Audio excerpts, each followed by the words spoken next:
Dr. Sarah Nakamura pressed her palm against the ancient hieroglyphs carved into the asteroid's metallic surface, her suit's sensors struggling to analyze the material that shouldn't exist. The excavation team had been working in the belt between Mars and Jupiter for 3 months, but this discovery would change everything. What they'd initially thought was a natural asteroid was revealing itself to be something far more terrifying and impossibly old. "Command, this is Nakamura." She spoke into her comm unit, her voice tight with excitement and growing dread. "We've found something. The carbon dating is impossible. This structure predates human civilization by at least 50,000 years."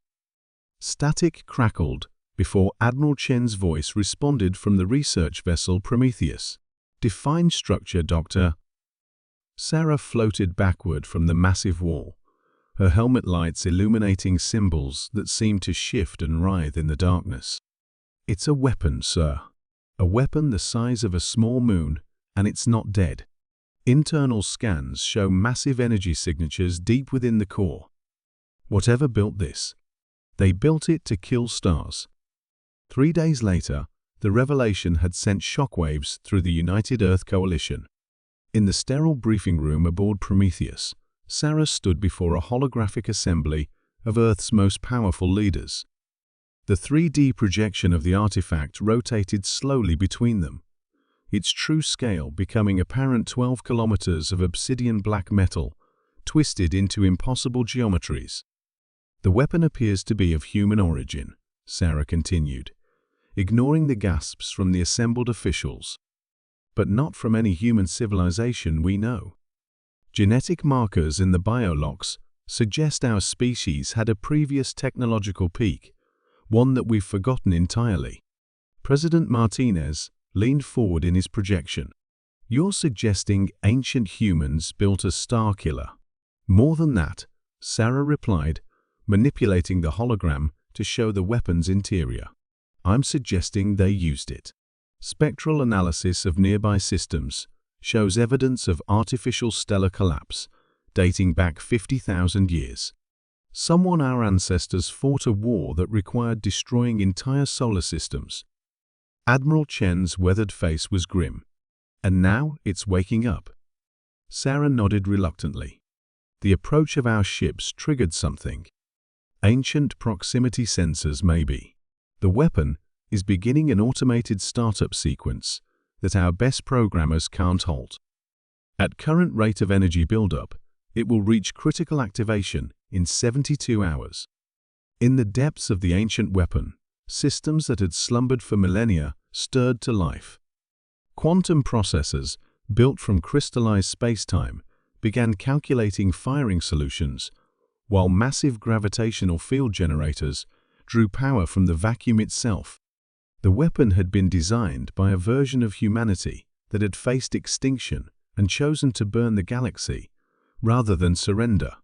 Engineer Alex Volkov floated through the weapon's twisted corridors, his cutting torch carving through alien familiar metal. The architecture hurt to look at geometry that followed no earthly physics, corridors that seemed to extend infinitely, while somehow remaining contained within the structure. His neural implants screamed warnings as he approached the weapon's core. "This isn't just a weapon," he reported, his voice echoing strangely in the impossible space. "It's a prison. Something is trapped in here, and I think it wants out."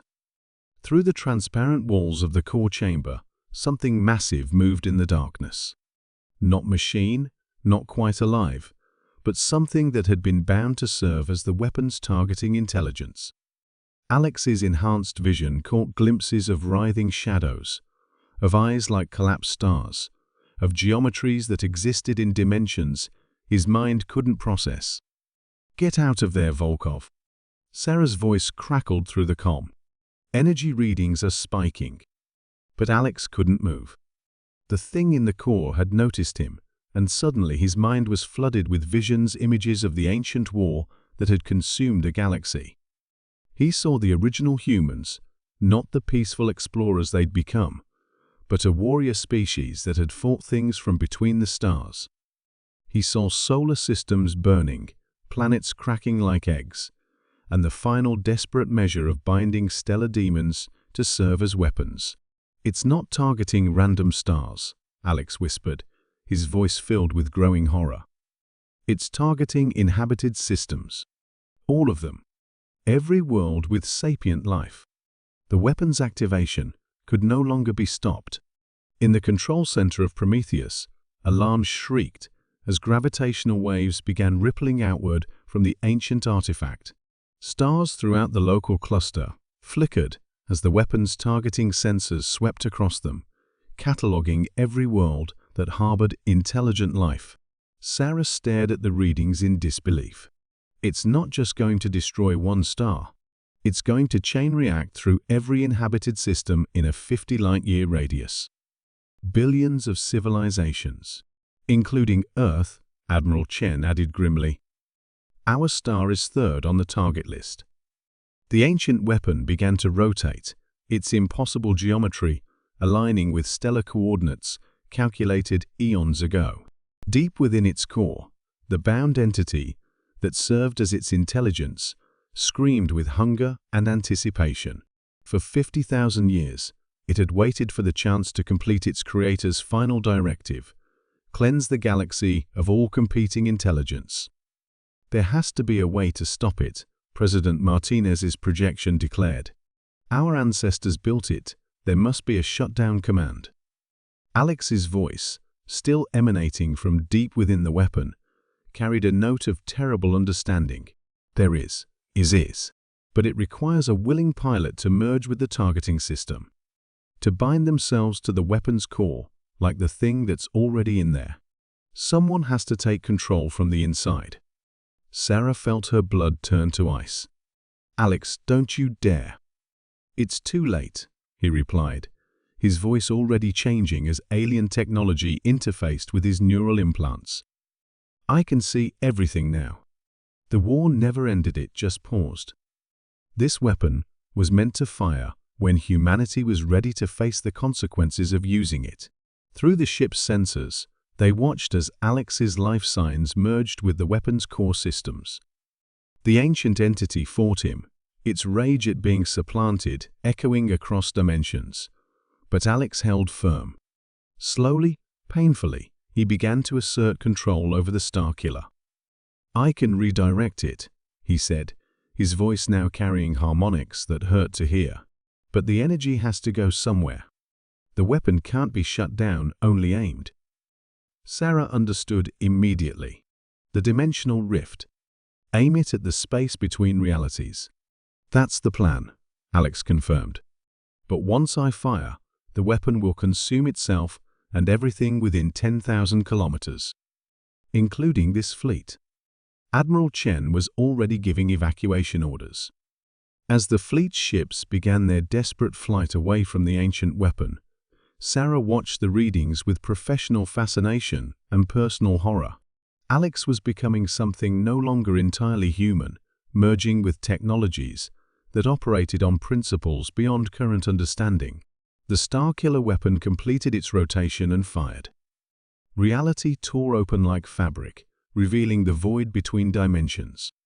The weapon's energy, meant to collapse stars and sterilize worlds, poured instead into nothingness. For a moment, something vast and terrible peered through the rift from the other side, one of the entities that humanity's ancestors had fought so long ago. Then the weapon collapsed into itself, taking Alex and the ancient horror with it, sealing the dimensional wound with their sacrifice. In the silence that followed, Sarah floated in her evacuation pod, watching the space where humanity's forgotten weapon had been. They had awakened hell itself and barely contained it. But somewhere in the galaxy's depths, other weapons waited, other sleeping guardians of humanity's violent past. The war their ancestors had fought was far from over.